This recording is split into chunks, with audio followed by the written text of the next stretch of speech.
Let's start with you, Joshua. Good evening to you. Good evening, sir. Nice, nice. Oh boy, that voice of yours, man.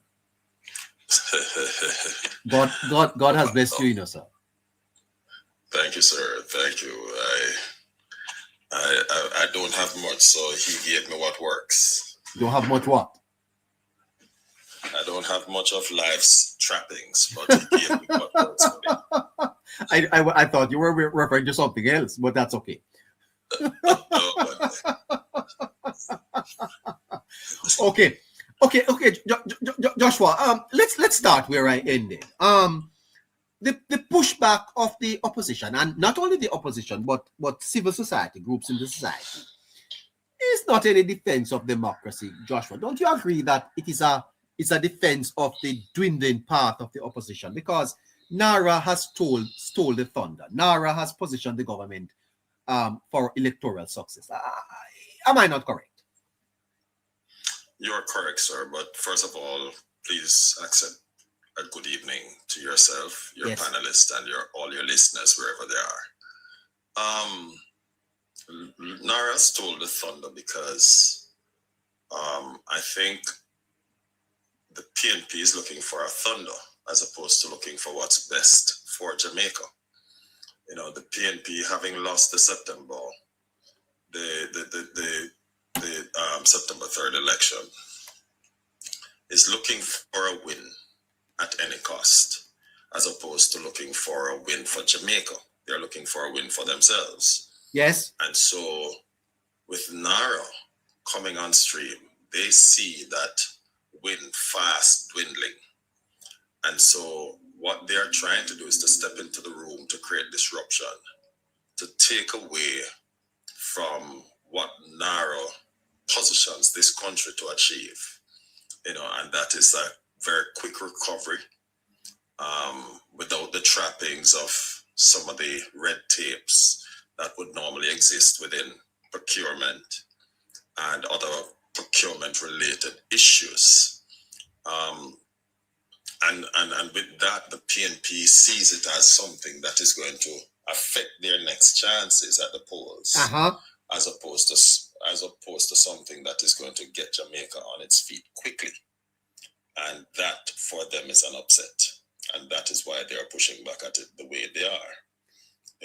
I listened to Delano Seavright this evening, and he spoke about the myriad of countries that faced some form of disasters, and not just only looking at them, but he looked at the results.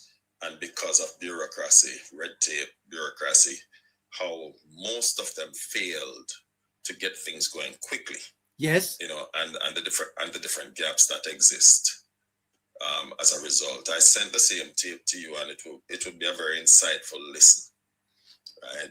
And I when I listened to his research that he did, and look at what Nara hopes to achieve. Nara hopes to learn from the mistakes of the predecessors in this era in terms of disaster and disaster management and post-disaster rebuilding, and to better to equip themselves to better handle what we have to do going forward.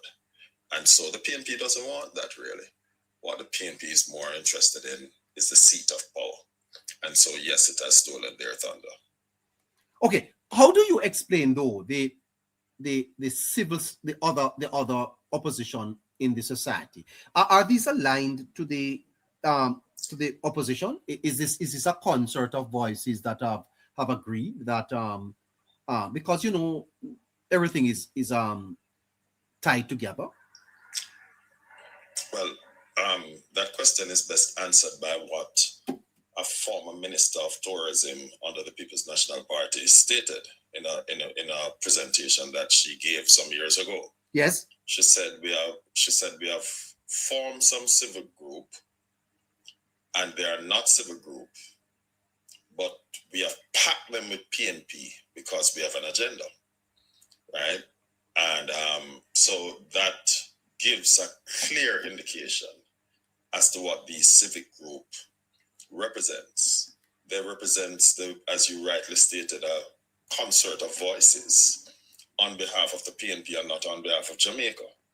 And how do we know this? Because whenever anything goes awry, that points a finger to the PNP. Elements that exist from the said group.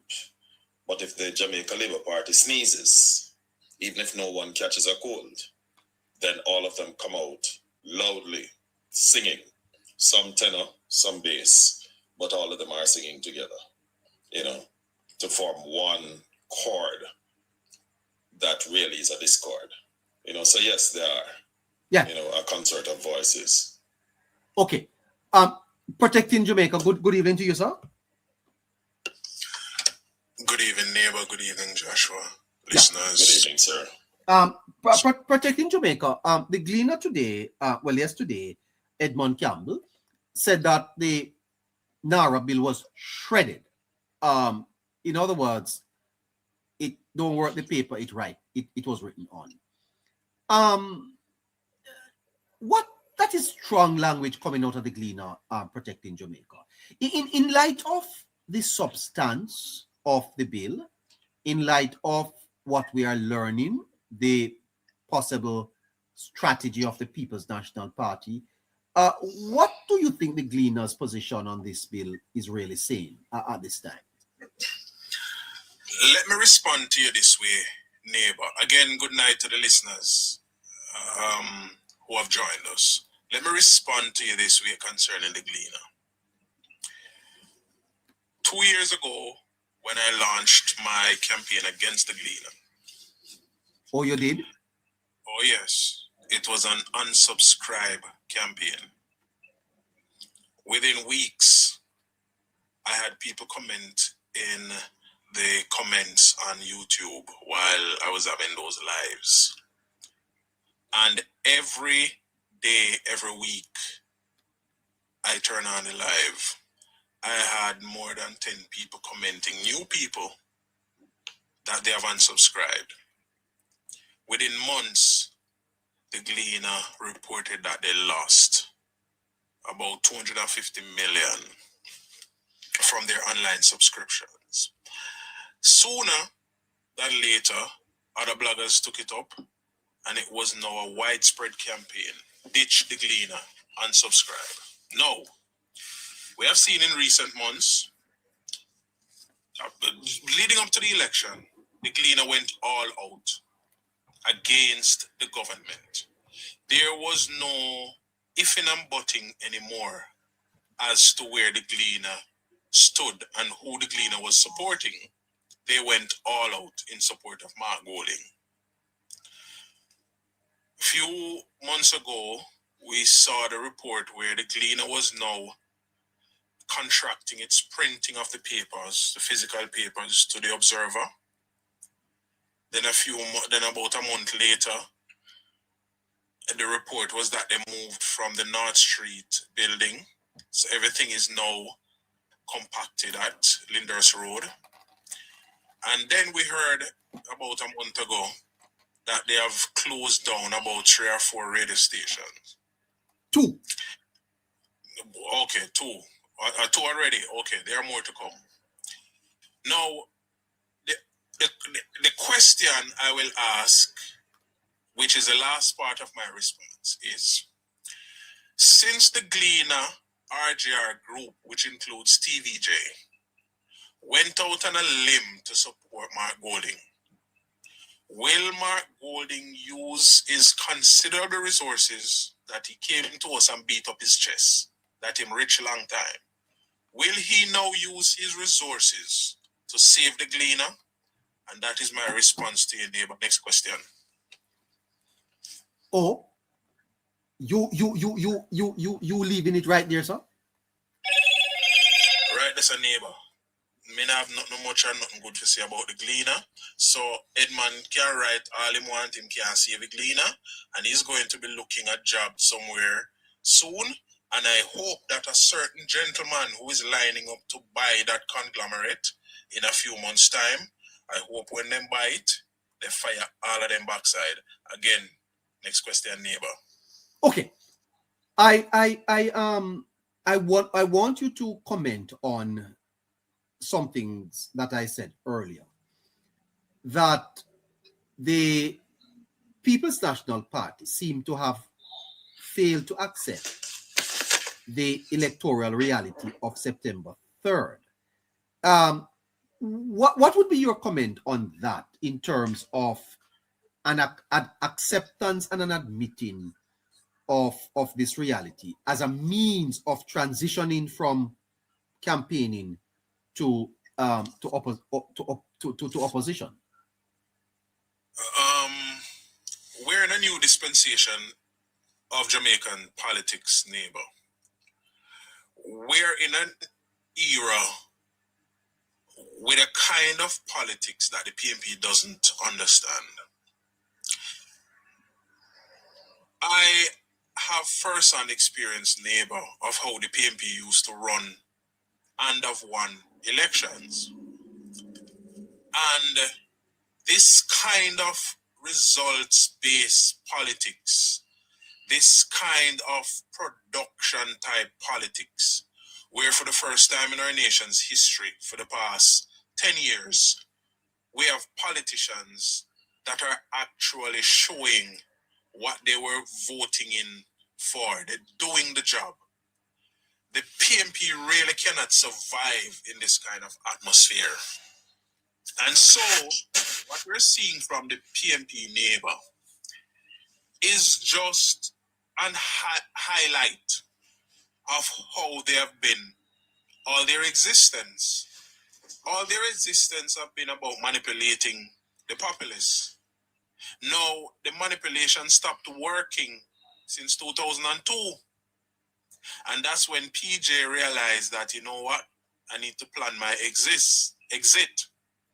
And by 2006, leading up to the next election, PJ was gone because he knew that if he had gone to the poll again, he would have been defeated, and he did not want that. So the People's National Party really don't know how to behave any better, neighbor.